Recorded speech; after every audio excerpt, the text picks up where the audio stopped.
Class start ചെയ്യാം. Okay, ഇനി നമുക്ക് ബ്ലോക്ക് 1 നമ്മൾ ബ്ലോക്ക് 1 സ്റ്റാർട്ട് ചെയ്യണം. ഓക്കെ, അതിൽ ബ്ലോക്ക് 1 പേരാണ് ഡച്ചസ് ഓഫ് മാൽഫി. കഴിഞ്ഞ ഇൻട്രൊഡക്ടറി ക്ലാസ്സിൽ നിങ്ങൾ എല്ലാവരും പ്രസൻ്റ് ആയിരുന്നു.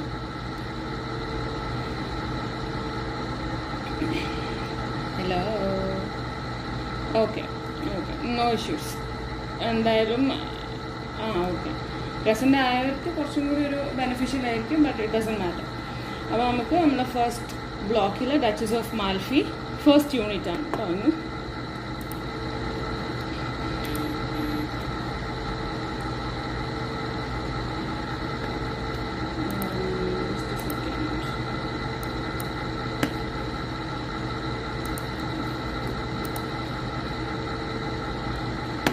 കാണുന്നില്ല എല്ലാവർക്കും?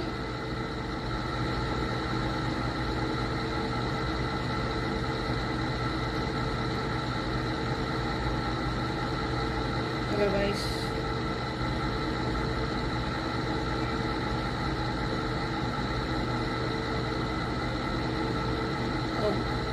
ഓക്കെ. അപ്പം നമുക്ക് unit 1 Jacobian drama and John Webster and introduction, ഇതാണ് നമ്മുടെ യൂണിറ്റ്. അപ്പം ഈ എൻറ്റയർ ബ്ലോക്ക് എന്ന് പറയുന്നത് ഡച്ചസ് ഓഫ് മാൽഫി എന്ന് പറഞ്ഞ പ്ലേ റിലേറ്റഡ് ആണ്. And it is written by John Webster. അപ്പോൾ ഈ ജോൺ വെബ്സ്റ്റർ വരുന്നത് ജക്കോബിയൻ ഇറയിലാണ്. അപ്പോൾ നമുക്ക് പഠിക്കേണ്ടത് ജക്കോബിയൻ ആ ഡ്രാമ ആ ഒരു എറ ഒക്കെ വെച്ചിട്ട് നമുക്ക് സ്റ്റാർട്ട് ചെയ്യാം. ഫസ്റ്റ്ലി അതിൻ്റെ ഇൻട്രൊഡക്ഷൻ എന്ന് പറയുമ്പോൾ നമുക്ക് നമ്മളെ റൈറ്റർ ആയിട്ടുള്ള ജോൺ വെബ്സ്റ്റർ, അയാളുടെ നിങ്ങൾക്ക് സ്ക്രീൻ ശ്രദ്ധിച്ച് നോക്കണം, അതിൽ ഇയർ ഉണ്ട് 1580 to 1632 is associated with the age of Queen Elizabeth. അപ്പം എലിസബത്ത് ക്വീൻ്റെ സമയത്തിലാണ് ജോൺ വെബ്സ്റ്ററിൻ്റെ തുടക്കം. അപ്പം ഈ ക്വീൻ എലിസബത്ത് ഏകദേശം ഒരു മിഡ് റെയിനൊക്കെ ആയ സമയത്താണ് ജോൺ വെബ്സ്റ്റർ ഇങ്ങനെ വളർന്നു വരുന്നത്. അത് കഴിഞ്ഞ് ക്വീൻ എലിസബത്തിൻ്റെ മരണം പിന്നെ ഏറ്റെടുക്കുന്നത് ജെയിംസ് 1 ആണ്. ജെയിംസ് 1ൻ്റെ സമയത്തും ജോൺ വെബ്സ്റ്റർ കണ്ടിന്യൂ ആയി വരികയാണ്. അതുകൊണ്ട് ജോൺ വെബ്സ്റ്റർ 2 മൊണാർക്കിൻ്റെ സമയത്തും ഉണ്ടായിരുന്ന ഒരു റൈറ്ററാണ്. ഈ ജക്കോബിയൻ പീരിയഡിൽ ഏറ്റവും കൂടുതൽ ഭയങ്കര ഇമ്പോർട്ടൻ്റ് ആയിട്ടുള്ള ട്രാജഡീസ് പ്രൊഡ്യൂസ് ചെയ്ത ഒരു റൈറ്ററാണ് വില്യം ഷേക്സ്പിയർ. വില്യം ഷേക്സ്പിയറിൻ്റെ ഇയേഴ്സാണ് 1564 to 1616. അപ്പോൾ ജക്കോബിയൻ പീരീഡിലെ ഒരു ഏറ്റവും വലിയ ഇമ്പോർട്ടൻറ്റ് പ്രോഡക്റ്റ് അല്ലെങ്കിൽ byproduct of the literature എന്നൊക്കെ ആയിട്ട് നമുക്ക് വില്യം ഷേക്സ്പിയറിൻ്റെ വർക്ക്സിനെ കൺസിഡർ ചെയ്യാം. പിന്നെ നെക്സ്റ്റ് നോക്കൂ, the age of John Webster can be called the age of transition. ഇതാണ് ഞാൻ പറഞ്ഞത്. ഈ ഏജ് ഓഫ് ട്രാൻസിഷൻ എന്ന് പറയുന്നത് ക്വീൻ എലിസബത്തിൻ്റെ സമയത്ത് നിന്ന് ജെയിംസ് 1ൻ്റെ സമയത്തിലേക്കുള്ള ഒരു ട്രാൻസിഷൻ പീരീഡിൻ്റെ ട്രാൻസിഷൻ പീരീഡിലുള്ളൊരു റൈറ്ററാണ് ജോൺ വെബ്സ്റ്റർ. അതുപോലെ നോക്കൂ, the last decade of the 16th century and early decades of the 17th century. അതായത് ക്വീൻ എലിസബത്ത് 16th centuryയിലായിരുന്നു, ജെയിംസ് 1 ഒരു ഏർലി 17th centuryയിലേക്ക് വന്നു. അപ്പം ഈ 2 ട്രാൻസിഷൻ്റെ ഇടയിലുള്ള ഒരു റൈറ്ററാണ് John Webster. The glamour of the spacious times of Queen Elizabeth was over. അപ്പോൾ ഈ ഒരു കാലഘട്ടത്തിൽ ക്വീൻ എലിസബത്ത് നല്ലൊരു അടിപൊളി റൂളറായിരുന്നു. Everything like politically, literature wise, theatre എല്ലാം നല്ല ഫ്ലറിഷ് ചെയ്ത് നിൽക്കുന്ന ഒരു സമയമാണ് ക്വീൻ എലിസബത്തിൻ്റേത്. ക്വീൻ എലിസബത്ത് മരണപ്പെട്ടതിന് ശേഷം ആകെ മൊത്തം ആൾക്കാർക്കൊരു വേവലാതിയായിപ്പോയി. ഇനി ആര് റൂൾ ചെയ്യും, എങ്ങനത്തെ ഒരു പൊളിറ്റിക്കൽ സിറ്റുവേഷൻ ആയിരിക്കും എന്നുള്ളത് ആർക്കും ഒരു ഐഡിയ ഇല്ലാത്തൊരു സമയമാണ് ക്വീൻ എലിസബത്തിൻ്റെ മരണത്തോടെ ഉണ്ടായത്. അപ്പം ഈ ജെയിംസ് 1 മുന്നോട്ട് വരുന്നത് എന്താണെന്ന് വെച്ചാൽ, ഇപ്പം സാധാരണ അങ്ങനെയാണല്ലോ, അതെന്ന് വെച്ചാൽ ഒരു ക്വീന് മരിച്ചാലോ ഒന്നെങ്കിൽ അനിയൻ അല്ലെങ്കിൽ മകൻ അങ്ങനെയുള്ളൊരു ആരെങ്കിലും ഏറ്റെടുക്കണം, അങ്ങനത്തെ ഒരു ഓർഡർ ഉണ്ടല്ലോ. അങ്ങനെ ഓർഡർ ഓഫ് ഡിസെൻറ്റ് അനുസരിച്ച് മാത്രം ജെയിംസ് 1 പറയാണ് I am more apt to rule the country എന്ന് പറഞ്ഞിട്ട് ജെയിംസ് 1 ത്രോണിലേക്ക് വരികയാണ്. പക്ഷേ ജെയിംസ് 1 അത്രയ്ക്കും ഒരു he was very much not അത്ര ഒരു കാപ്പബിലിറ്റി ഉള്ള ആളല്ലായിരുന്നു കിങ് ആവാൻ വേണ്ടിയിട്ട്. പക്ഷെങ്കിലും ആ ഒരൊറ്റ കാരണം കൊണ്ട്, ഓർഡർ ഓഫ് ഡിസെൻറ്റ് എന്നുള്ള ഒരൊറ്റ കാരണം കൊണ്ട് ജെയിംസ് 1 ത്രോണിലേക്ക് വരികയാണ്. പക്ഷെ പിന്നീട് കാലക്രമേണ അയാൾ അറിയപ്പെടുന്നത് വൈസസ്റ്റ് ഫൂൾ ഇൻ ക്രിസ്ത്യൻഡം എന്നാണ്. അതാണ് അയാൾക്ക് കൊടുത്ത ഒരു നിക്നെയിം. വൈസസ്റ്റ് ഫൂൾ എന്ന് പറഞ്ഞാൽ ഏറ്റവും വലിയ ഫൂൾ. ക്രിസ്ത്യൻഡം എന്ന് പറഞ്ഞാൽ ആ ഒരു എറ, ക്രിസ്ത്യാനിറ്റിയിലും പിന്നെ ആ ഒരു കിങ്ഡം റൂൾ ചെയ്യുന്നതിലൊക്കെ ഒരു വൈസസ്റ്റ് ഫൂളായിട്ടാണ് പിന്നെ ജെയിംസ് വണ്ണിനെ കൺസിഡർ ചെയ്യുന്നത്. പിന്നെ during his rain the court of England lost all it's traditional dignity. അതാണ് ഈ ക്വീൻ എലിസബത്തിൻ്റെ സമയത്ത് അത്രയും കൂടുതൽ ഫ്ലറിഷായിട്ട് നിന്നിരുന്ന ഒരു കാലഘട്ടമായിരുന്നു എവ്രി വൈസ്, ലൈക്ക് ബിസിനസ് ആയാലും ലിറ്ററേച്ചർ, തിയേറ്റർ എല്ലാം ഞാൻ പറഞ്ഞു. പക്ഷേ ഈ ജെയിംസ് വണ്ണിൻ്റെ സമയം വന്നതോടെ എന്തായി, ഇംഗ്ലണ്ടിൻ്റെ അതിൻ്റെ എല്ലാ ഡിഗ്നിറ്റിയും നഷ്ടപ്പെടാണ്. പകരം എന്തായി മാറി, സ്റ്റേറ്റ് ബിസിനസ് എല്ലാം ജെയിംസിന് ഒരു സെക്കൻഡറി കാര്യം മാത്രമായിരുന്നു, അതിനൊരു ഇമ്പോർട്ടൻസ് കൊടുത്തില്ല. പിന്നെ he was always in to hunting. അപ്പോൾ അയാൾക്ക് ഇങ്ങനെ കുറേ ഹണ്ടിങ്ങിന് പോകണം, കുറേ എന്തെങ്കിലുമൊക്കെ ലൈക്ക് എൻജോയ് ചെയ്യണം, the rights of being a king ഉണ്ടല്ലോ, അങ്ങനത്തെ ഒരു മൊണാർക്ക് എൻജോയ് ചെയ്യണം എന്നല്ലാതെ അയാൾക്ക് ഒരിക്കലും കോർട്ട് ഓഫ് ഇംഗ്ലണ്ട് നന്നാക്കണമെന്നോ അല്ലെങ്കിൽ ജനങ്ങളെ പറ്റിയുള്ള ചിന്തകളോ അങ്ങനെയൊന്നുമില്ലായിരുന്നു. ഈ സമയത്ത് ഉണ്ടായിരുന്ന ഒരു മെയിൻ ഇവൻ്റാണ് ഗൺ പൗഡർ കോൺസ്പിറസി. അപ്പോൾ ഇയാളൊരു ആർക്കും ഒരു ഉപയോഗമില്ലാത്തൊരു കിങ് അയക്കുന്ന സമയത്ത് എന്ത് ചെയ്യാന്ന് വെച്ചാൽ ഈ ക്രിസ്ത്യാനിറ്റിയുള്ള കാത്തലിക്സ് അവരെല്ലാവരും കൂടി ഇയാളെ എങ്ങനെയെങ്കിലും കൊല്ലണം എന്നുള്ളൊരു ഐഡിയ ഉണ്ട്. അതായത് നാട്ടുകാരും കാത്തലിക്സ് എല്ലാവർക്കും കൂടി ഇയാളെ കൊന്നാൽ ഒന്ന് കൊള്ളാമെന്നുണ്ട്, കാരണം അടുത്ത king would be much better. അങ്ങനെയുള്ള ഒരുപാട് അൺസക്സസ്ഫുൾ അറ്റംപ്റ്റ്സ് ഉണ്ടായിട്ടുണ്ട്. അതിൽ one of the main attempt ആണ് ഗൺ പൗഡർ കോൺസ്പിറസി. അപ്പോൾ എന്താ ഉണ്ടായെന്ന് വെച്ചാൽ ഈ ഇതുമാതിരി ഒരു പാർലമെൻറ്റ് നടക്കുകയാണ്. There are all the ministers and എല്ലാവരും പ്രസൻ്റ് ആണ്. അപ്പോൾ കിങ്ങും ഉണ്ട് ഒബ്വിയസ്ലി. അങ്ങനെ ജെയിംസ് വൺ ഇരിക്കുന്ന സമയത്ത് ഇവർ എല്ലാവരും കൂടി എന്ത് ചെയ്യണം, ഒരു ബോംബിടൽ അന്ന് ബോംബായിട്ടില്ല, പക്ഷെ they are trying to kill him. അങ്ങനെ ഒരു സംഭവം ഉണ്ടായിട്ടുണ്ട്. അങ്ങനെ ഒരു ബ്ലോ അപ്പ് ഇൻസിഡൻറ്റിൽ, പക്ഷെ അത് അൺസക്സസ്ഫുൾ ആയിരുന്നു. അവരതിൽ നിന്ന് മീൻസ് ജെയിംസ് വൺ അതിൽ നിന്ന് പുറത്ത് വരാണ്. He did not die in that. That was planned by Catholics, Robert Cage and Guy Fawkes in 1605. അപ്പോൾ ഈ അൺസക്സസ്ഫുൾ ഗൺ പൗഡർ കോൺസ്പിറസി നടക്കുന്നത് 1605-ലാണ്. Neither the Puritans nor the Roman Catholics were favored by the king. അപ്പോൾ ഇയാൾ എന്ന് പറഞ്ഞാൽ ഇയാളെ വിശ്വസിക്കുന്നത് ശരിക്കും ഉള്ളൊരു ഒറിജിനൽ ദൈവം അല്ലെങ്കിൽ ഒരു ജീസസ് ക്രൈസ്റ്റ് എന്നുള്ളൊരു ഓപ്ഷനിലല്ല, മറിച്ച് ഹി ബിലീവ്സ് ദാറ്റ് ഇയാൾക്ക് എല്ലാം കിട്ടും because he is the monarch. അങ്ങനത്തെ ഒരു വിശ്വാസമാണ്. അല്ലാതെ ദൈവവിശ്വാസത്തിന് പുറത്ത് ഞാനൊരു കിങ് ആയതുകൊണ്ട് മാത്രം എനിക്ക് എല്ലാം കിട്ടണം എന്നുള്ളൊരു കൈൻഡ് ഓഫ് മെൻറ്റാലിറ്റി ആയിരുന്നു. അപ്പം മൊത്തത്തിൽ അങ്ങൊരു ക്രിസ്ത്യൻ വേൾഡാണ്. ആ ക്രിസ്ത്യാനിറ്റി തന്നെ രണ്ടാക്കി ഡിവൈഡ് ചെയ്തിട്ടുണ്ട്. ഒന്ന് കാത്തലിക്സ്, മറ്റത് പ്യൂരിറ്റൻസ്. ഈ രണ്ടിലും ജെയിംസ് വണ്ണ് ഉൾപ്പെട്ടിട്ടില്ല. അപ്പം ഇയാൾ ആരെയും ഫേവർ ചെയ്യുന്നില്ല. അപ്പോൾ ഇങ്ങനെ ഒരു ക്രിസ്ത്യാനിറ്റിയിൽ എന്തെങ്കിലും ഇവൻറ്റ് വരുമ്പോൾ അല്ലെങ്കിൽ കാത്തലിക്സിന് എന്തെങ്കിലും ആവശ്യം വരുമ്പോൾ പോലും ജെയിംസ് വണ്ണിൻ്റെ അടുത്ത് ചോദിക്കാൻ പറ്റില്ല. ഇയാൾ എന്താ ചെയ്യുന്നത്, ഇവിടെ എല്ലാവരും കൂടി Catholics and the gap between people and the monarch ഇതെല്ലാം കൂടി വൈഡായി വരികയാണ്. പിന്നെ ആർക്കും ഇയാളോടൊരു തരി പോലും റെസ്പെക്റ്റ് ഇല്ലാത്തൊരു സിറ്റുവേഷൻ വരികയാണ്. അങ്ങനെ ഇരിക്കുമ്പോൾ എന്ത് ചെയ്തു, ഇയാൾക്കൊരു എന്തായാലും അയാൾ കിങ് ആണല്ലോ, no matter what ever happens. അപ്പോൾ ഇയാൾക്ക് ഡിസിഷൻ എടുക്കാനുള്ള ഒരു റൈറ്റ് ഉണ്ടെന്നുള്ള രീതിയിൽ ഇയാൾ സിവിയർ ലോസ് എടുക്കുകയാണ്. കാത്തലിക്സ് അതുമാതിരിയുള്ള ജനങ്ങൾ എന്ത് ചെറിയ തെറ്റ് ചെയ്താലും ഹി ഗിവ്സ് ഒന്ന് ഭയങ്കര സ്ട്രോങ് ആയിട്ടുള്ള ലോസ് സൃഷ്ടിക്കുകയാണ്. അങ്ങനെ divine right of kings advanced as a justification of a despotic rule. അപ്പോൾ ഇയാൾ എന്ത് തോന്നിവാസം ചെയ്താലും ആരും ചോദിക്കാൻ പോകാൻ പറ്റില്ല. ആരും ചോദിച്ചാൽ തന്നെ അയാൾ പറയുന്നത് ഇറ്റ് ഈസ് മൈ റൈറ്റ്, ഞാൻ കിങ് ആണ്, അപ്പോൾ it is my divine right എന്നുള്ളൊരു സിറ്റുവേഷനിലേക്ക് എത്താണ്. The critical temper of the age is reflected. അപ്പോൾ ഈ ഒരു സമയമുണ്ടല്ലോ, അതായത് മൊത്തം ആൾക്കാർക്കാർക്കും കിങ്ങുമായിട്ട് യോജിച്ച് പോകാൻ പറ്റുന്നില്ല. അതുമാതിരി ആർക്കും കാത്തലിക്സിനായാലും പ്യൂരിറ്റൻസ് ആർക്കും സപ്പോർട്ട് കിട്ടുന്നില്ല. കിങ്ങിനാകെ ഒരു ഒറ്റ ഉദ്ദേശം മാത്രമേ ഉള്ളൂ, ലൈക്ക് മേക്ക് ഹിംസെൽഫ് ബെറ്റർ. അവനവന് കിട്ടുന്ന കാര്യങ്ങൾ മാത്രം നന്നാക്കി കൊണ്ടുവരിക എന്നുള്ളൊരു കൺസിഡറേഷൻ മാത്രമേ കിങ്ങിനുള്ളൂ. ഇങ്ങനത്തെ ഇരിക്കുന്ന സമയത്ത് വരുന്ന ലിറ്ററേച്ചർ ആയാലും പോയട്രി, ഡ്രാമ ഇതിലൊക്കെ ഈ കണ്ടീഷൻസ് നന്നായിട്ട് റിഫ്ലക്റ്റ് ചെയ്ത് കാണിക്കുന്നുണ്ട്. അപ്പോൾ ആ സമയത്തുള്ള ലിറ്ററേച്ചർ ആയാലും കൂടുതലും ട്രാജഡീസാണ്. അതായത് ഒരു പൊളിറ്റിക്കൽ ഇൻസ്റ്റെബിലിറ്റി വരുന്ന കാലം. അതുമാതിരി ഇപ്പോൾ ഒരു ട്രാജഡി, ഇപ്പോൾ എക്സാമ്പിൾ ഹാംലെറ്റ് അല്ലെങ്കിൽ ഒതെല്ലോ ഒക്കെ എടുക്കുമ്പോഴും ഒബ്വിയസ്ലി ആ ഒരു ഹീറോ ഉണ്ടല്ലോ, ഹീറോൻ്റെ സ്വന്തം തെറ്റ്, അതിപ്പോൾ ഒരു ഹയർ മൊണാർക്കാണെങ്കിൽ പോലും അയാൾക്ക് ഉണ്ടാകുന്ന ഒരു തെറ്റ് ചൂണ്ടിക്കാണിച്ച് ഒരു ഡാർക്ക് തീമിൽ വരുന്ന ഒരുപാട് ലിറ്ററേച്ചർ, പോയിട്രീസൊക്കെയാണ് ഈ കാലഘട്ടത്തിൽ പുറത്തു വന്നിരിക്കുന്നത്. മനസ്സിലാവുന്നില്ലേ?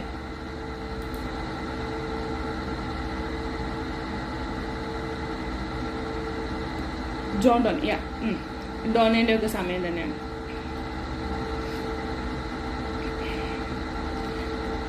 റംസീന ഒരു റേസ് ഹാൻഡ് ഉണ്ടല്ലോ, what is the matter?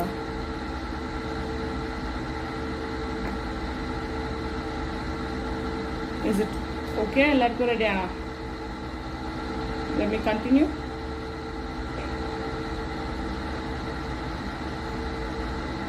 Okay, ഇനി അതിൽ അടുത്ത പോർഷൻ എന്ന് പറയുന്നത് ഇൻഫ്ലുവൻസ് ഓൺ ജാക്കോബിയൻ ഡ്രാമ. അപ്പോൾ ഈ ജാക്കോബിയൻ ഏജിൽ literary conditions show a curious complexity and diversity. ഞാൻ പറഞ്ഞു, ഈ ഉണ്ടായിരുന്ന ഒരുപാട് കണ്ടീഷൻസിൻ്റെ ബേസിലാണ് ആ സമയത്ത് പുറത്തിറങ്ങിയ എല്ലാ ലിറ്റററി വർക്ക്സും. അങ്ങനെ ഷേക്സ്പിയറിൻ്റെ കൈകളിലൂടെ ഇംഗ്ലീഷിൻ്റെ ഏറ്റവും like one of the most evergreen ആയിട്ടുള്ള ട്രാജഡീസ് പുറത്ത് വന്ന സമയം ജാക്കോബിയൻ ഡ്രാമ ആണ്. അതായത് ഹാംലെറ്റ്, ഒഥെല്ലോ, കിങ് ലിയർ, ഇതെല്ലാം പുറത്ത് വന്നത് ജാക്കോബിയൻ ഡ്രാമേൻ്റെ സമയത്താണ്. But 17th century saw the decline of tragedy and literary works. അപ്പോൾ ഈ ജെയിംസ് വണ്ണിൻ്റെ അവസാനം എന്ന് പറയുന്നത് 17th century തുടക്കത്തിലേക്ക് എത്തിയപ്പോഴത്തേനും ജെയിംസ് വണ്ണിൻ്റെ അവസാനമായി തുടങ്ങിയിട്ടുണ്ട്. ആ സമയത്തോടെ എന്താ ഉണ്ടായതെന്ന് വെച്ചാൽ തിയേറ്റേഴ്സൊക്കെ അടച്ചുപൂട്ടി. പിന്നെ nobody is producing any new works.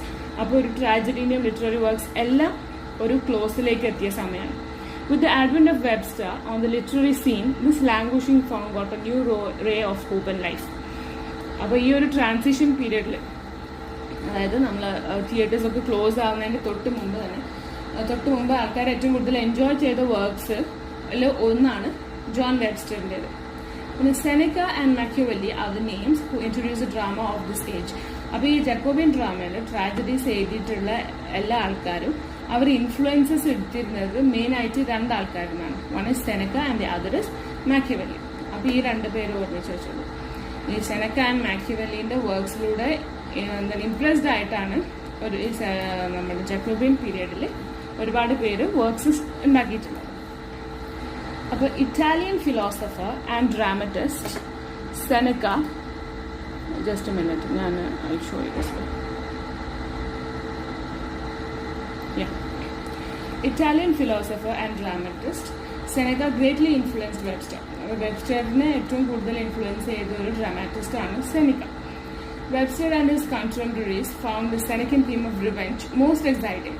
അപ്പോൾ വെബ്സ്റ്ററിന്റെ ഡ്രാമകളിൽ എപ്പോഴും ഭയങ്കര ഡാർക്ക് തീംസ് ആണ്. ആൻഡ് തീം ഓഫ് റിവെഞ്ച് എപ്പോഴും മുന്നിട്ട് നിൽക്കാറുണ്ട്. And one of his influence is mainly സെനക്ക.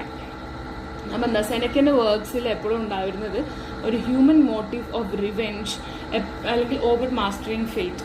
അതായത് അവനവൻ്റെ ഫെയ്റ്റ് നമ്മുടെ കയ്യിൽ തന്നെ വെച്ചിട്ട് എപ്പോഴും ഒരു സിറ്റുവേഷൻ സോൾവ് ചെയ്യുന്ന ഒരു കണ്ടീഷൻ സെനിക്ക എന്നുള്ള റൈറ്ററിൻ്റെ പ്ലേസിൽ വരാറുണ്ടായിരുന്നു. അത് മാത്രമല്ല മൂപ്പരുടെ മെയിൻ മോട്ടീവ് എന്ന് പറഞ്ഞാൽ റിവെഞ്ചാണ്. പിന്നെ with the publication of English translations of Seneca's plays, അപ്പം ഫ്രം 1559 to 1581 സെനക്കൻ്റെ ഒരുപാട് പ്ലേസ് ഇംഗ്ലീഷിലേക്ക് ട്രാൻസ്ലേറ്റ് ചെയ്യാണ്. ആ സമയത്ത് ഇറങ്ങിയിട്ടുള്ള, ഇത് വായിച്ചിട്ട് ഇൻഫ്ലുവൻസ് ആയിട്ട് ഇറങ്ങിയിട്ടുള്ള ചില വർക്ക്സാണ് തോമസ് സാക്വിൽ ആൻഡ് തോമസ് നോട്ടൺ എന്ന് പറഞ്ഞ രണ്ട് റൈറ്റേഴ്സ് എഴുതിയൊരു ഗോർബിഡക് 1561. പിന്നെ സ്പാനിഷ് ട്രാജഡി, തോമസ് കിഡ് എഴുതിയ സ്പാനിഷ് ട്രാജഡി, പിന്നെ മാർലോ എഴുതിയ ജൂ ഓഫ് മാൾട്ട, പിന്നെ ഷേക്സ്പിയറിൻ്റെ ഹാംലെറ്റ്. ഇതൊക്കെ ഏകദേശം ഒരേ സമയത്ത് ഇറങ്ങിയ ട്രാജഡീസാണ്. അപ്പോൾ ഇതിലൊക്കെ മെയിനായിട്ട് പ്രൊജക്റ്റ് ചെയ്യുന്ന തീം എന്താണ്? റിവെഞ്ച്. പിന്നെ another influence on Jacobean drama was that of Machiavelli's the Prince. അപ്പോൾ അടുത്ത റൈറ്റർ ആണ് മാക്കിയവെല്ലി. ഇത് രണ്ടൊരു ഇറ്റാലിയൻ റൈറ്റേഴ്സാണ്. One is Seneca and other is Machiavelli. അങ്ങനെ ഈ മാക്കിയവെല്ലിൻ്റെ ദ പ്രിൻസ് എന്ന് പറഞ്ഞൊരു വർക്ക് 1532 പുറത്തിറങ്ങാണ്. അപ്പോൾ ഇതും വേറൊരു ഇൻഫ്ലുവൻസ് ആയിട്ട് മാറുകയാണ്.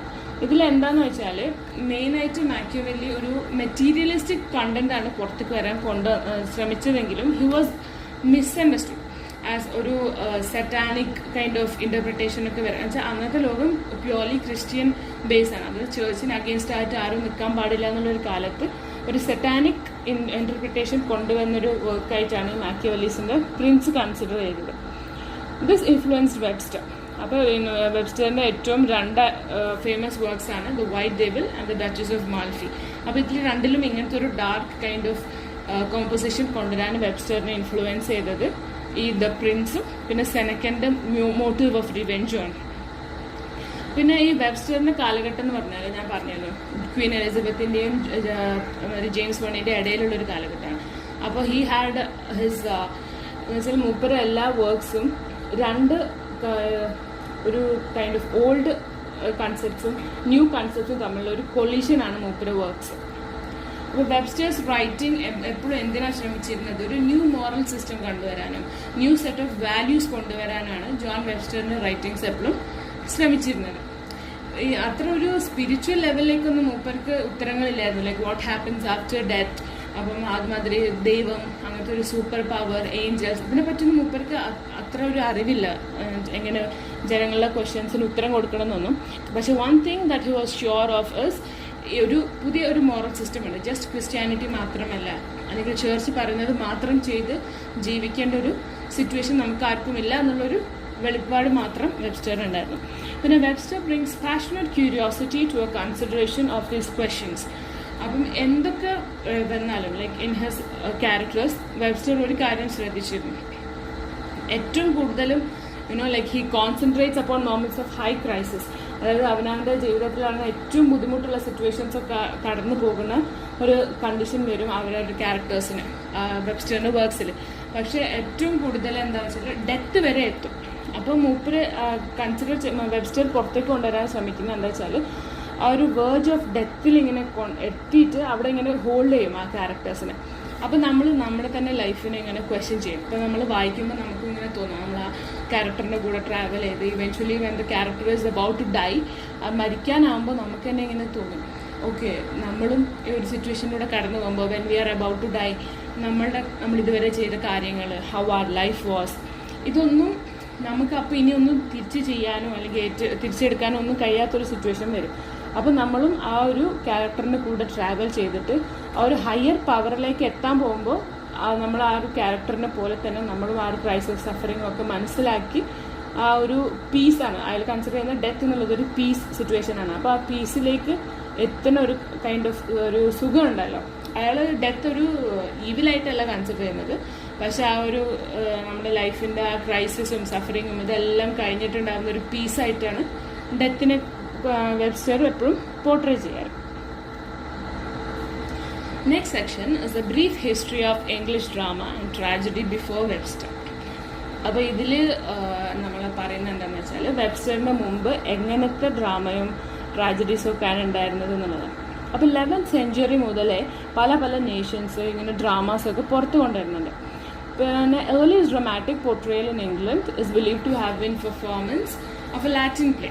അപ്പോൾ ഏറ്റവും ഫസ്റ്റ് ഡ്രമാറ്റിക് പോർട്രയൽ ഇംഗ്ലണ്ടിലുണ്ടായ ഡ്രാമ ഏതാണെന്ന് കൺസിഡർ ചെയ്യുന്നത് is of a Latin play in honour of Saint Catherine. Saint Catherine എന്നൊക്കെ ഒരു ക്രിസ്ത്യൻ ഫിഗേഴ്സാണ്. അപ്പോൾ 1110 ഈ ഒരു കാലഘട്ടത്തിലാണ് ഏർലിയസ്റ്റ് ഡ്രമാറ്റിക് പോർട്രയലൊക്കെ ഉണ്ടാവുന്നത്. പക്ഷേ എന്താണെന്ന് വെച്ചാൽ ആ കാലത്തുണ്ടായിരുന്ന എല്ലാ ഡ്രാമകളും ഉണ്ടാക്കിയിരുന്നത് പ്രീസ്റ്റുകളാണ്. അപ്പോൾ ഇവർ ഈ ഡ്രാമനെ അവരുടെ ക്രിസ്ത്യാനിറ്റി എങ്ങനെ സ്പ്രെഡ് ചെയ്യാം, എങ്ങനെ ആൾക്കാരിലേക്ക് എത്തിക്കാം എന്നുള്ളൊരു മീൻസ് ആക്കിയിട്ട് മാത്രമായിരുന്നു ഇതിന് ഡ്രാമനെ കൺസിഡർ ചെയ്തിരുന്നത്. അപ്പോൾ അവരുടെ റിലീജിയൻ അന്നിങ്ങനെ ലൈക്ക് സൺഡേ ക്ലാസ്സസ് അല്ലെങ്കിൽ മദ്രസാസ് എന്നൊരു ഓപ്ഷനൊന്നും ഇല്ല. അപ്പം ജനങ്ങൾക്ക് അത്ര ലിറ്ററസിയും ഇല്ല. അപ്പോൾ അവരിലേക്ക് ഈസി ആയിട്ട് റിലീജിയൻ്റെ ട്രൂത്തൊക്കെ എത്തിക്കാനുള്ളൊരു മെഷറായിട്ടാണ് ഡ്രാമാസിനെ കണ്ടിരുന്നത്. In the beginning the drama was completely control by the church. അപ്പം ചേർച്ചിൻ്റെ ഉള്ളിൽ അവരുടെ ബിൽഡിങ്ങിൻ്റെ ഉള്ളിലാണ് ഈ പ്രീസ്റ്റുകളും നൺസും, അതായത് ഈ അച്ഛന്മാരും സിസ്റ്റേഴ്സും തന്നെയാണ് ഈ ഡ്രാമ എഴുതി ഉണ്ടാക്കി അഭിനയിച്ച് കാണിച്ചു കൊടുക്കാറ്. അപ്പം എപ്പോഴും അതിലുണ്ടായിരുന്നത് ലാംഗ്വേജ് എന്ന് വെച്ചാൽ ബൈബിളിൻ്റെ ലാംഗ്വേജ് ആണ്. അപ്പം ആൾക്കാരിലേക്ക് ക്രിസ്ത്യാനിറ്റി എത്തിക്കുക എന്നുള്ള ഒരൊറ്റ ഉദ്ദേശം കൊണ്ടാണ് പണ്ടൊക്കെ ഡ്രാമാസ് ഉണ്ടായിരുന്നത്. ഈ ഫോം ഓഫ് ഡ്രാമനെ മിറക്കിൾ അല്ലെങ്കിൽ മിസ്റ്ററി പ്ലേ എന്ന് പറഞ്ഞാണ്. Look at the next point. The material for the mystery plays was drawn from the Bible, entirely Bible related, bound to the religion. റിലീജിയൻ്റെ പുറത്തിലേക്ക് ഒരു ഫിക്ഷനോ ഒരു കഥയോ ഒന്നും പറയാത്ത ഡ്രാമാസ് ആയിരുന്നു മിറക്കിൾ ഓർ മിസ്റ്ററി പ്ലേസ്. അങ്ങനെ 14th century the religious drama outstretched in its height and all English towns at the festival of Corpus Christi. പിന്നെ 14th century ഒരു corpus ക്രൈസ്റ്റി എന്ന് പറഞ്ഞൊരു ഫെസ്റ്റിവൽ ഏതാണ്. ആ സമയത്ത് റിലീജിയസ് ഡ്രാമകൾ തന്നെയാണ് കാണിക്കുന്നതെങ്കിലും അതിൽ ക്യാരക്ടേഴ്സിനൊക്കെ കുറച്ച് ഫിക്ഷനൊക്കെ വരുത്തി തുടങ്ങി. പ്യുവർലി ബൈബിൾ ബേസ്ഡ് അല്ലാതെ പ്യുവർലി ക്രൈസ്റ്റ് ആൻഡ് ഏഞ്ചൽസ് എന്നുള്ളൊരു കൺസിഡറേഷന് പുറത്ത് കുറച്ചൊക്കെ ഇങ്ങനെ ഏതെങ്കിലും ഒരു ഹ്യൂമൻ ക്യാരക്ടറിനെ കൊണ്ടുവരിക, അതിനെ കുറച്ച് ഫിക്ഷൻ ആക്കി കൊണ്ടുവരിക, so that people can relate more. ഇങ്ങനത്തെ ഒരു കണ്ടീഷൻ വരുന്ന സമയത്തേക്ക് ആ ഒരു 14th century സമയത്തിലേക്കാണ് ഇങ്ങനത്തെ ഡ്രാമാസ് വരുന്നത്. പിന്നെ the third stage in the history of English drama is the rise of morality play. Like the miracle play, this was didactic in purpose, but its characters were personified concepts not being taken from the Bible. ഈ സ്റ്റേജിന് third stage of English drama എന്ന് പറയാം. And it is the rise of morality play. ഇതിന്റെ പേരാണ് morality play. അപ്പോൾ first form of drama purely based on ക്രിസ്ത്യാനിറ്റീൻ്റെ പേരാണ് mystery play അല്ലെങ്കിൽ മിറാക്കിൾ പ്ലേ. പിന്നെ ഈ സ്റ്റേജിലേക്ക് എത്തുന്നത്, അതായത് ക്യാരക്ടേഴ്സ് കുറച്ചും കൂടി പേഴ്സോണിഫൈഡ് ആയിട്ട് വരുന്ന ഡ്രാമാസിന്റെ പേരാണ് morality play. In the 16th century, there were far less secular dramas called interlude. It was a short dramatic piece. പിന്നെ ഇപ്പോൾ നമ്മൾ 11th century ഡ്രാമ തുടങ്ങി. പിന്നെ 14th century ഡ്രാമയിൽ ചെറിയ വ്യത്യാസങ്ങൾ വന്നു. പിന്നെ 16th century എത്താണ്. ഈ സമയത്ത് ഡ്രാമകൾ കുറച്ചും കൂടി സെക്യുലർ ആവണം. അതായത് ഫുള്ളി എന്ത് ബേസല്ല, റിലീജിയനൊന്നും അത്ര ഇമ്പോർട്ടൻസ് കൊടുക്കാതെ ഇന്റർലൂഡ് എന്ന പേരിലാണ് ഈ ഡ്രാമകൾ വന്നിട്ടുള്ളത്. ഇന്റർലൂഡ് എന്ന് പറഞ്ഞാൽ എന്താണ്? It's a short dramatic piece of a satiric rather than of religious ഒരു എത്നിക് നേച്ചർ.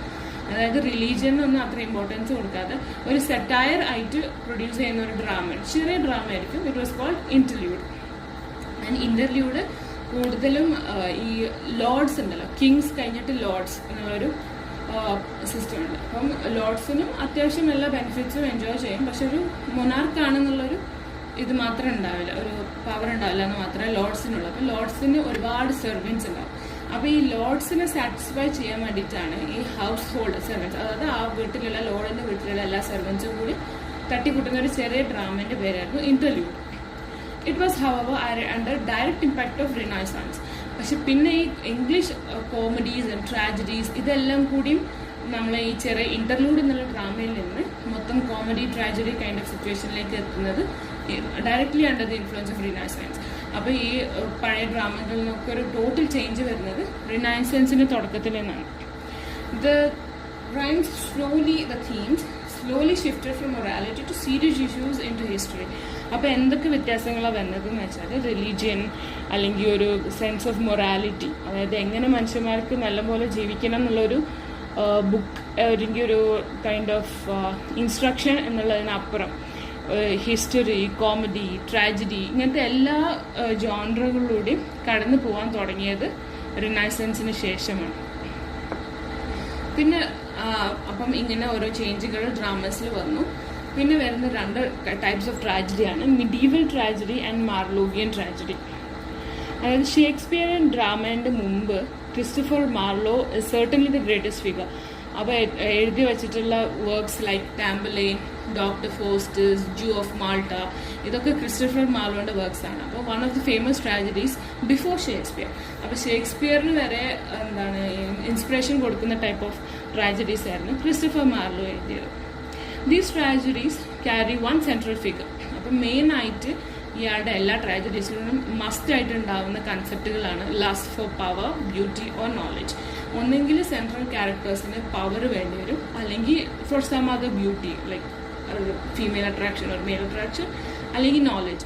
ഈ മൂന്ന് ബേസിക് നെസസിറ്റീസിനോടുള്ളൊരു ലസ്റ്റ്, അതായത് ഒരു അടങ്ങാത്തൊരു ആഗ്രഹം ആയിരിക്കും മെയിൻ ആയിട്ടുള്ള central figure. In those times, tragedies were only things happened to kings and princes.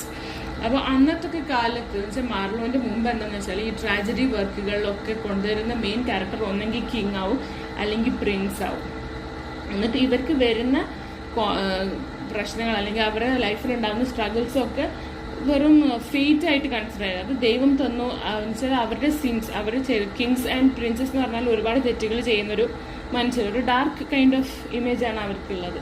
കാരണം ഒരുപാട് പേര് വാറിൽ കൊല്ലേണ്ടി വരും, ലൈക്ക് ഇല്ലീഗലായിട്ടുള്ള ഒരുപാട് ലോസ് ഉണ്ടാക്കേണ്ടി വരും. അങ്ങനെ ഗോഡ് അവർ ചെയ്യുന്ന തെറ്റുകൾക്ക് വേണ്ടിയിട്ടുള്ള പണിഷ്മെൻറ്റ് എന്നുള്ള കേസിലാണ് ഈ അന്നത്തെ കാലത്തെ ട്രാജഡികളിലൊക്കെ കൊണ്ടുവന്നിരുന്നത്. പക്ഷെ Marlowe brought forward the concept of struggles and conflicts. പക്ഷെ മാർലോ ആണ് ആദ്യമായിട്ട് അതായത് ഒരു മനുഷ്യന് അവരുടേതായ സ്ട്രഗിൾസ് ഉണ്ടാവും, നോട്ട് ജസ്റ്റ് ഗോഡ്. അല്ലെന്ന് വെച്ചാൽ ഗോഡ് കൊണ്ടുവരുന്ന ഫെയ്റ്റ് മാത്രമല്ല, നമ്മൾ ചെയ്ത തെറ്റുകളുടെ കോൺഫ്ലിക്ട്സ് അല്ലെങ്കിൽ തെറ്റിൻ്റെ നമ്മൾ തന്നെ അനുഭവിക്കേണ്ടി വരും. അതിൻ്റെതായ പ്രശ്നങ്ങൾ നമ്മുടെ ജീവിതത്തിൽ ഡെയിലി നമുക്ക് അനുഭവിക്കേണ്ടി വരും. അതേപോലെ 2 ഡിസിഷൻ എടുക്കാനുള്ള സ്ട്രഗിൾസ്, അതുമാതിരി എന്ത് നമ്മുടെ ലൈഫിലുണ്ടാകുന്ന എല്ലാ കോൺഫ്ലിക്റ്റും എന്നുള്ളത് വെറും ഒരു ഫേറ്റ് ബൈ ഗോഡ്, അതായത് നല്ലപോലെ ഒരു നല്ല ലൈഫ് ജീവിച്ചിട്ട് അവസാനം ഒരു ഫേറ്റ് ബൈ ഗോഡ് എന്നിട്ട് ദൈവം എന്തെങ്കിലും ഒരു ഫേറ്റ് തന്നിട്ട് നമ്മൾ നശിപ്പിക്കുക എന്നുള്ളതല്ല. ബട്ട് ഡെയിലി നമുക്ക് ഓരോ സ്ട്രഗിൾസ് ഉണ്ടാവും എന്നുള്ള കൺസെപ്റ്റ് മുന്നോട്ട് കൊണ്ടുവരുന്നത് മാർലോ ആണ്. He revolutionise the all concept of tragedy. അപ്പോൾ ഈ റിനസൻസിലൂടെ നമ്മൾ മാർലോ എന്ത് ചെയ്തു, ഒരു ഓൾഡ് കൺസെപ്റ്റ് ഓഫ് ട്രാജഡി ഞാൻ പറഞ്ഞല്ലോ, ജസ്റ്റ് ഫേറ്റ് ബൈ ഗോഡ് എന്നുള്ള കൺസെപ്റ്റ് മാറ്റിമറിക്കുന്നത് മാർലോ ആണ്. ഡോക്ടർ ഫോസ്റ്റേഴ്സ് എഴുതിയത് മാർലോ ആണ്.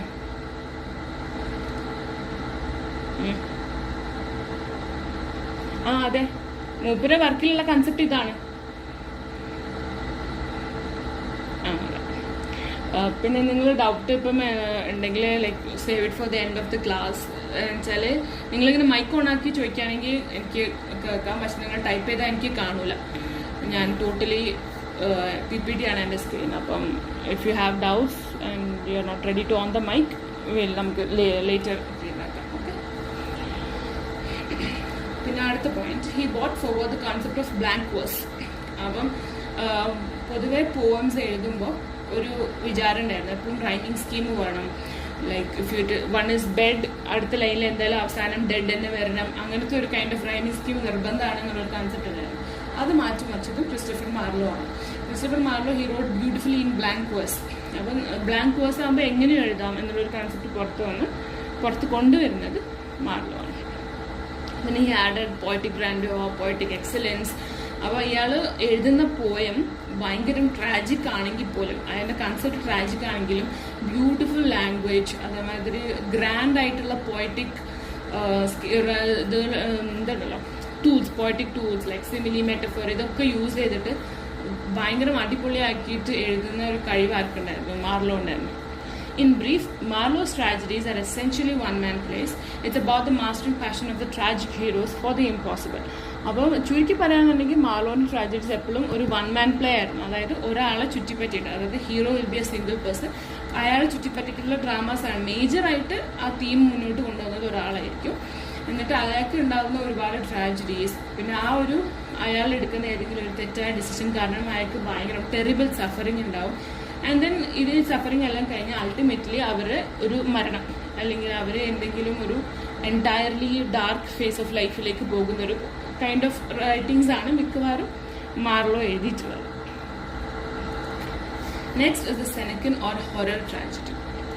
പിന്നെ ഒരു ട്രാജഡി എഴുതിയിട്ടുള്ളത് സെനക്ക ആണ്. സെനക്ക നമ്മൾ ലൈക്ക് ഇതിനു മുമ്പ് പറഞ്ഞു, ലൈക്ക് സെനക്ക ആൻഡ് മെക്കിയവെല്ലി ഭയങ്കര ഇൻഫ്ലുവൻസ് ചെയ്തിട്ടുള്ള 2 റൈറ്റേഴ്സാണ്. In the Elizabethan age, there was an unequaled revival of ancient masterpieces. അപ്പോൾ പണ്ട് കാലത്ത് ഗ്രീസിലും റോമിലും ഒക്കെ എഴുതി വെച്ചിട്ടുള്ള ഒരുപാട് ഏൻഷ്യന്റ് മാസ്റ്റർ പീസസ് ഈ എലിസബത്തൻ പീരിയഡിൽ ഇംഗ്ലീഷിലേക്ക് ട്രാൻസ്ലേറ്റ് ചെയ്തിരുന്നു.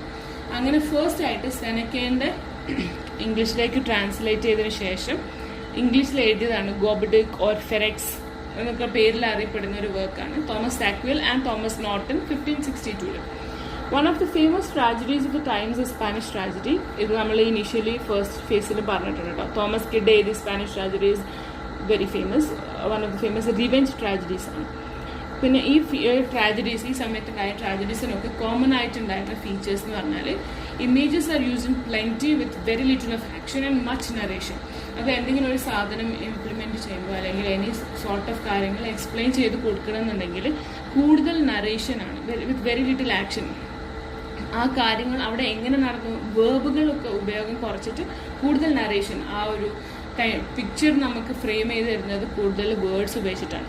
പിന്നെ ഐഡിയ ഓഫ് ട്രാജഡി എന്ന് പറയുന്നത് എപ്പോഴും ഒരു ക്രൈമാണ്, എന്തെങ്കിലും ഒരു കുറ്റം ചെയ്തിട്ടാണ് ഒരു ട്രാജഡിയിലേക്ക് എത്തുക എന്നുള്ളൊരു ഫീച്ചർ ഇത് ഫോളോ ചെയ്തിരുന്നു. പിന്നെ ഈ റൈറ്റിങ്ങിൽ എപ്പോഴും എന്താണ് ആ ഒരു സിറ്റുവേഷനിൽ നടക്കുന്നത് എന്ന് എക്സ്പ്ലെയിൻ ചെയ്യാൻ കോറസ് ഉണ്ടാവുമായിരുന്നു. കോറസ് എന്ന് പറഞ്ഞാൽ പുറത്തുനിന്നുള്ളൊരു 3-4 ആൾക്കാർ തമ്മിൽ ഇങ്ങനെ സംസാരിക്കുന്ന ഒരു ഡയലോഗിൽ നിന്നാണ് നമുക്ക് എന്താണ് അവിടെ സംഭവിച്ചതെന്ന് മനസ്സിലാവുക. അല്ലാതെ റൈറ്റർ തന്നെ അവിടെ എഴുതി എക്സ്പ്ലെയിൻ ചെയ്യുന്ന ഒരു കൺസിഡറേഷൻ ഇല്ലായിരുന്നു. പിന്നെ there is no dramatic relief. അതായത് ഇതൊരു വായിക്കുന്നത് ട്രാജഡിയാണല്ലോ, അപ്പം നമുക്കിങ്ങനെ വായനക്കാർക്ക് തോന്നും ഇതിൽ നിന്നൊന്നും അയാൾ രക്ഷപ്പെട്ടിരുന്നെങ്കിൽ എന്ന് നമ്മൾ മനസ്സിലിങ്ങനെ വരുമെങ്കിലും പക്ഷേ ഇതിൽ നിന്ന് എന്തായാലും രക്ഷപ്പെടില്ല ആ ക്യാരക്ടർ. ഒബ്വിയസ് ട്രാജഡിയാണ്. അയാൾ എന്തായാലും അയാളുടെ അന്ത്യത്തിലേക്ക് എത്തും എന്നുള്ളൊരു ടൈപ്പ് ഓഫ് സ്റ്റോറി ലൈനായിരുന്നു എല്ലപ്പോഴും ഉണ്ടായിരുന്നത്. പിന്നെ എൻഡിൽ എന്തായാലും ആ ഒരു ക്രൈം അയാൾ എന്താണോ ചെയ്തത് അതിന് റിവെഞ്ച് എന്നുള്ളത് പോലെ അയാൾക്കൊരു പണിഷ്മെൻറ്റും കിട്ടണം, ആ ഒരു ക്യാരക്ടറിന് പണിഷ്മെൻറ്റ് കിട്ടണം എന്നുള്ളത് നിർബന്ധമായിരുന്നു. Next is Shakespearean tragedy. ഇതൊക്കെ നമ്മൾ ആ ട്രാജഡീൻ്റെ ഇങ്ങനെ ഓരോ വഴിയിലേക്ക് വരികയാണ് കേട്ടോ. നമ്മളെങ്ങനെ വെബ്സ്റ്റർ ട്രാജഡിയിൽ എഴുതി തുടങ്ങി എന്നുള്ളൊരു route, we are following the route. അങ്ങനെ കമ്മിങ് നെക്സ്റ്റ് ഷേക്സ്പിയറിയൻ ട്രാജഡി. അപ്പം ഷേക്സ്പിയറിൻ്റെ one of the famous tragedies ആണ് Othello, Hamlet, King Lear, Macbeth. ഇതൊക്കെ പ്യുവർ ട്രാജഡീസ് ആയിട്ട് കൺസിഡർ ചെയ്യാൻ പറ്റുന്നതാണ്. പ്യുവർ ട്രാജഡി എന്ന് പറഞ്ഞാൽ ആദ്യം ഇപ്പോൾ മാക്ബെത്ത് എക്സാമ്പിൾ എടുക്കുകയാണെങ്കിൽ ഹി ഹാഡ് എവറിത്തിങ്. അയാൾ കിങ്ങിൻ്റെ വലങ്കയായിരുന്നു, like he had all the benefits of life. പക്ഷെ അയാളുടെ ആർത്തി കാരണം എങ്ങനെയെങ്കിലും കിങ്ങിനെ കൊന്ന് കിങ് ആവാം എന്നുള്ളൊരു അയാളുടെ ഭാര്യയും കൂടെ ഇങ്ങനെ കുത്തിത്തിരിപ്പുണ്ടായി. They are trying for the better. ആ ഒരു ആർത്തി, like out of pure selfishness എങ്ങനെയെങ്കിലും ബെറ്റർ കിങ് ആയിട്ട് എനിക്ക് കാണിച്ചു കൊടുക്കുക എന്നുള്ളൊരു മാക്ബെത്തിൻ്റെ ഒരു സിറ്റുവേഷൻ വരുമ്പോൾ, ബട്ട് ഇവൻച്വലി എന്താണ് നാട്ടുകാരും എല്ലാവരും അറിയും and they are being killed. രണ്ടുപേരും കൊല്ലപ്പെടുകയാണ്. അപ്പോൾ ഇതൊക്കെ വെറും pure tragedies. There is nothing. വായിക്കുന്ന ആൾക്കാർക്ക് സന്തോഷം കിട്ടുക എന്നുള്ളൊരു കൈൻഡ് ഓഫ് വർക്ക്സ് അല്ല ഒരിക്കലും Shakespearean tragedies. His tragedies are tales of suffering. എങ്ങനെ ആ ഒരു ക്യാരക്ടർ സഫർ ചെയ്യുക, ഏറ്റവും കൂടുതൽ എക്സ്ട്രീം സഫറിങ് കൊടുത്തതിന് ശേഷം it will result in death.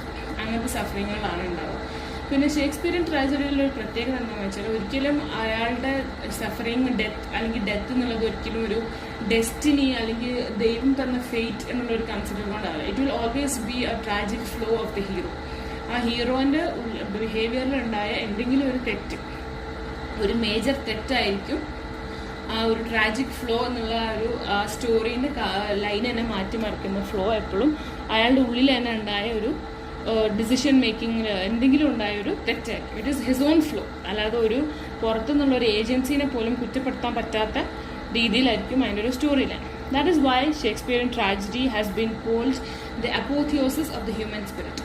അതായത് ഇപ്പോൾ എല്ലാ മനുഷ്യന്മാരുടെ ഉള്ളിലും പോസിറ്റീവ് ക്വാളിറ്റീസും നെഗറ്റീവ് ക്വാളിറ്റീസും ഉണ്ടാകും. പക്ഷെ ഇപ്പോൾ നമ്മളൊരു ഗിവൻ സിറ്റുവേഷനിൽ നെഗറ്റീവ് ക്വാളിറ്റീൻ്റെ മുകളിൽ വർക്ക് ചെയ്യാതിരുന്നാൽ ഒബ്വിയസ്ലി എന്തായിപ്പോവും, നമ്മുടെ ലൈഫ് പാതാളത്തിലേക്ക് എത്തും. അപ്പോൾ ആ ഒരു ഹ്യൂമൻ ലൈഫിന്, ഹ്യൂമൻ സ്പിരിറ്റിനെ അത്ര കൂടുതൽ എക്സ്പ്ലോർ ചെയ്യുന്ന കൈൻഡ് ഓഫ് ട്രാജഡിയാണ് ഷേക്സ്പിയറിയൻ ട്രാജഡി. ഹി ഇൻട്രൊഡ്യൂസസ് ഗോൾസ് ഇൻ വിച്ചസ്. അപ്പം ഇയാൾ ക്യാരക്ടേഴ്സിൽ എന്താണ് ഇപ്പം മാക്ബത്തിലെ കോറസ് ഒരു 3 വിച്ചസ് ഒക്കെ വരുന്നുണ്ട്. അപ്പം അങ്ങനെ ഗോസ്റ്റുകൾ, വിച്ച്, അങ്ങനത്തെ സൂപ്പർ നാച്ചുറൽ കാര്യങ്ങൾ ഉപയോഗിച്ചിട്ടാണ് കൂടുതലും എന്ത് ചെയ്യാറ് ഷേക്സ്പിയർ ആ ഒരു ക്യാരക്ടറായിട്ട് ക്ലോസ് റിലേഷനിൽ ഈ സൂപ്പർ നാച്ചുറൽ ക്യാരക്ടേഴ്സിനെ വെക്കും. അപ്പം അതിൻ്റെ ഒരു കൈൻഡ് ഓഫ് ട്രാജഡി ഇമ്പാക്റ്റ് കൂടാൻ വേണ്ടിയിട്ട്.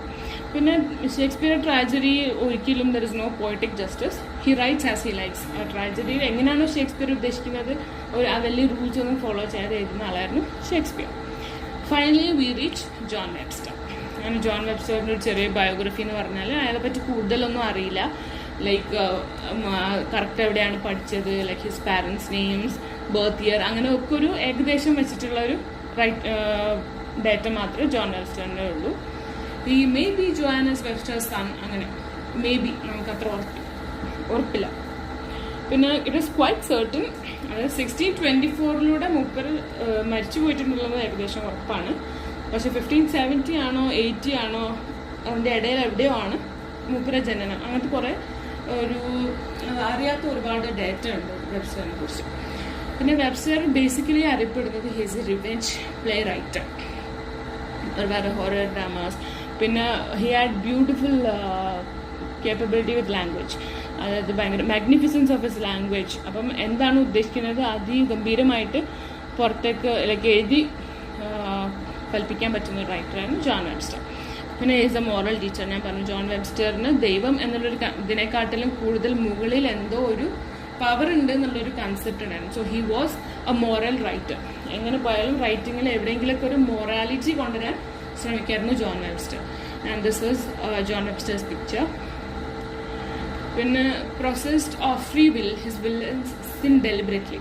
അപ്പോൾ ഇയാൾ പറയുന്നത് ഇയാളുടെ റൈറ്റിങ്സിലുണ്ടായിരുന്ന ട്രാജഡികൾ എപ്പോഴും ഈ വില്ലനുകൾ ദേ ഹാഡ് ഫ്രീ വിൽ, അങ്ങനെ ആരും ഒന്ന് നിർബന്ധിപ്പിച്ച് വില്ലനെ കൊണ്ട് ചെയ്യിപ്പിക്കുന്നതല്ല. അത് വില്ലൻസ് തന്നെ they do it on their own, അവരുടെ സ്വന്തം ഇഷ്ടം കാരണം ചെയ്യുന്ന തെറ്റുകളാണ് വില്ലൻസിനുണ്ടാവുക.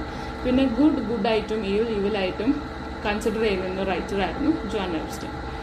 Next we go for literary achievements of John Webster and his age and influence. അങ്ങനെ ജോൺ വെബ്സ്റ്ററിൻ്റെ ഡ്രാമാൻ്റെ ഒരു പീരീഡൊക്കെ കാണുകയാണ്. So his career of literary activities and achievements began from 1602.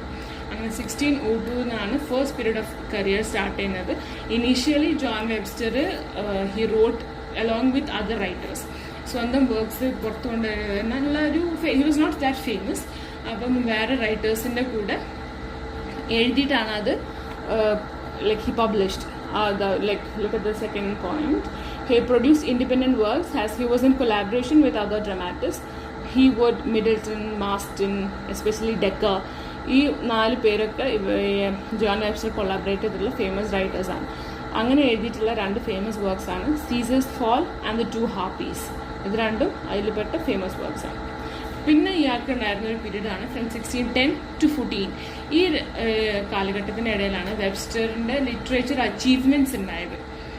Webster's achievements in the field of literature പുറത്തേക്ക് വരുന്നത് ഈ ഒരു കാലഘട്ടം മുതലാണ്. The white devil about 1619 and the Duchess of Malfi about 1612. അപ്പം ഈ മൂപ്പരുടെ 2 ഫേമസ് വർക്ക്സ് ആണ് white Devil and the Duchess of മാൽഫി. അങ്ങനെ ഇത് ഫസ്റ്റ് മാൽഫി സ്റ്റേജ് ചെയ്തത് 1614 അതിന് ഇയാളെ പുറത്ത് കൊണ്ടുവരാൻ വേണ്ടിയിട്ട് ഷേക്സ്പിയറിൻ്റെ കമ്പനിയാണ് ഹെൽപ്പ് ചെയ്യുന്നത്. ലൈക്ക് ടു ആ തിയേറ്റർ ഷേക്സ്പിയറിൻ്റെ കമ്പനിയാണ് ഇത് തിയേറ്ററിലേക്ക് പുറത്ത് കൊണ്ടുവരുന്നത്. Both these plays are based on material drawn from the court life of Italy. അപ്പോൾ ഇറ്റലിയിലുള്ള ഒരു കോർട്ട് ലൈഫ്, കോർട്ട് എന്ന് പറയുന്നത് where the king and the queens live, ആ ഒരു കൈൻഡ് ഓഫ് കണ്ടീഷൻ പുറത്ത് കൊണ്ടുവരുന്ന മെറ്റീരിയലിസ്റ്റിക് കൈൻഡ് ഓഫ് പ്ലേസ് ആണ് രണ്ടും. പിന്നെ ഇതിന് രണ്ടിനും സ്പെഷ്യാലിറ്റി എന്ന് വെച്ചാൽ ബോത്ത് ആർ റിവെഞ്ച് പ്ലേസ്. പക്ഷേ duchess of മാൽഫി much simpler human ഫോമിലാണ്. വെച്ചാൽ എല്ലാ ഡേ ടു ഡേ ലൈഫിൽ ഒരാൾക്ക് തോന്നിയേക്കാം എന്ന് നമുക്ക് തോന്നുന്ന ഒരു കൈൻഡ് ഓഫ് റിവെഞ്ചാണ് ഡച്ചസ് ഓഫ് മാൽഫിയിൽ വരുന്നത്. പിന്നെ അടുത്ത പീരീഡ് എന്ന് പറഞ്ഞാൽ third period. So his entire literary career 3 പീരീഡായിട്ട് നമുക്ക് കൺസിഡർ ചെയ്യാം. ഫസ്റ്റ് പീരീഡ് കൊളാബറേഷൻ വഴി എഴുതിയിട്ടുള്ള വർക്ക്സ് ആണ്. സെക്കൻഡ് പീരീഡിലാണ് ഇയാളുടെ ഏറ്റവും ഫേമസ് ആയിട്ടുള്ള white Devil and duchess of മാൽഫി. Next coming is third period. ഈ തേർഡ് പീരീഡിൽ അബൌട്ട് 5 പ്ലേസൊക്കെ വെബ്സ്റ്റർ എഴുതിയിട്ടുണ്ട്. പക്ഷെ 3 മാത്രമേ സർവൈവ് ചെയ്തിട്ടുള്ളൂ, 2 എവിടെയോ നഷ്ടപ്പെട്ടു പോകും. അങ്ങനെ ഓവർ ടൈം നഷ്ടപ്പെട്ട 2 വർക്ക്സ് ആണ് the Guise and the late murder of the bone upon the mother. പിന്നെ ഇത് രണ്ടും it was written in unison with Ford എന്നുള്ള റൈറ്ററായിട്ട് എഴുതിയത് കാരണം ഇറ്റ് വാസ് പബ്ലിഷ്ഡ് അറൌണ്ട് 1624. പിന്നെ വരുന്ന 3 വർക്ക്സ് ആണ് devil's law case, accuse in Virginia, cure for a coupled. ഈ 3 വർക്ക്സും ആണ് സർവൈവ് ചെയ്തിട്ടുള്ള വർക്ക്സ്. പക്ഷേ ഇതൊന്നും അയാളുടെ മാസ്റ്റർ പീസിന് അത്ര പെർഫെക്ഷനിലേക്ക് എത്തിയിട്ടില്ല. അപ്പോൾ ഓവറോൾ പറയുകയാണെന്നുണ്ടെങ്കിൽ വെബ്സ്റ്റർ മൊത്തം 12 പ്ലേസ് എഴുതിയിട്ടുണ്ട്, out of which few have been lost. പക്ഷെ എന്നാലും composed number of poems and an elegy and a pageant. അങ്ങനെ മൊത്തത്തിൽ few plays, poems, elegy, pageant ഒക്കെ എഴുതിയിട്ടുള്ള ഒരു റൈറ്ററാണ് വെബ്സ്റ്റർ. അപ്പം I hope you guys understood his literary career. It can be divided 3 പീരീഡിലാക്കി ഡിവൈഡ് ചെയ്യാം. 1 is with collaboration. രണ്ടാമത്തെ പീരീഡിലാണ് his 2 famous works White Devil and the Duchess of Malfi. പിന്നെ 3ാമത്തെ പീരീഡിൽ മൊത്തം 5 പ്ലേസ് എഴുതി, 2 നഷ്ടപ്പെട്ടു, 3 സേവ് ആയി. പക്ഷെ എന്നാലും it is not of that perfection. എവിടേക്കോ ഒരു വെബ്സ്റ്ററിൻ്റെ ഒരു ലൈക്ക് ആ ഒരു കഴിവ് പുറത്ത് വരുന്നുണ്ടെങ്കിലും not as expected. Next we have John Webster and his works. We are coming almost to the end of the unit. അപ്പോൾ ഈ യൂണിറ്റിലേക്ക് ഏകദേശം അവസാനത്തിലേക്ക് എത്തി. ഇതാണ് ഒരു ക്രോണോളജി. നിങ്ങളുടെ ടെക്സ്റ്റ് ബുക്കിൽ ഒരുപാട് വർക്ക്സ് ഉണ്ട്. ഞാൻ എല്ലാ ഇതിൽ നിന്നും ഒരു 2 വെച്ചെടുത്ത് എഴുതിയിട്ടുണ്ട്. പിന്നെ like if you follow this notes, ഞാൻ ഈ നോട്ട്സ് അയച്ചു തരാം. You don't have to read the text. ഞാൻ ഓൾമോസ്റ്റ് അവിടെ നിന്നൊക്കെ കളക്ട് ചെയ്തിട്ട് റിട്ടൺ ഓൾമോസ്റ്റ് എല്ലാ ഡാറ്റയും ഇതിൽ ഫോളോ ചെയ്യുന്നുണ്ട്. അങ്ങനെ ക്രോണോളജി വരികയാണെങ്കിൽ first we have writings of John Webster, White Devil, Duchess of Malfi. Duchess of മാൽഫിൻ്റെ ഇയർ, പബ്ലിഷ്ഡ്, പെർഫോംഡ്, ഇത് രണ്ടും നോക്കണം. പിന്നെ പാർട്ട്ലി ബൈ വെബ്സ്റ്റർ, അതായത് വെബ്സ്റ്റർ കൊളാബറേഷൻ വഴി എഴുതിയിട്ടുള്ള 2 വർക്ക്സ് ആണ് മാൽക്കണ്ടന്റ് മാൽക്കണ്ടന്റ് കൊളാബറേറ്റ് ചെയ്തത് മാർസ്ട്രൺ എന്നുള്ളൊരു റൈറ്ററായിട്ടാണ്.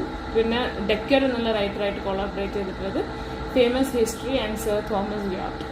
പിന്നെ അടുത്തത് വെയിൽസ് conjecture to be that of Webster. അതായത് വെസ്റ്റർ എഴുതിയതാണെന്ന് പറയപ്പെടുന്ന 2 പ്ലേസ് ആണ്. The weakest goes to the wall and the Thracian wonder. പിന്നെ കാണാതായി പോയിട്ടുള്ള 2 വർക്ക്സിൽ ഒന്ന് Caesar's will, Christmas comes but once a year.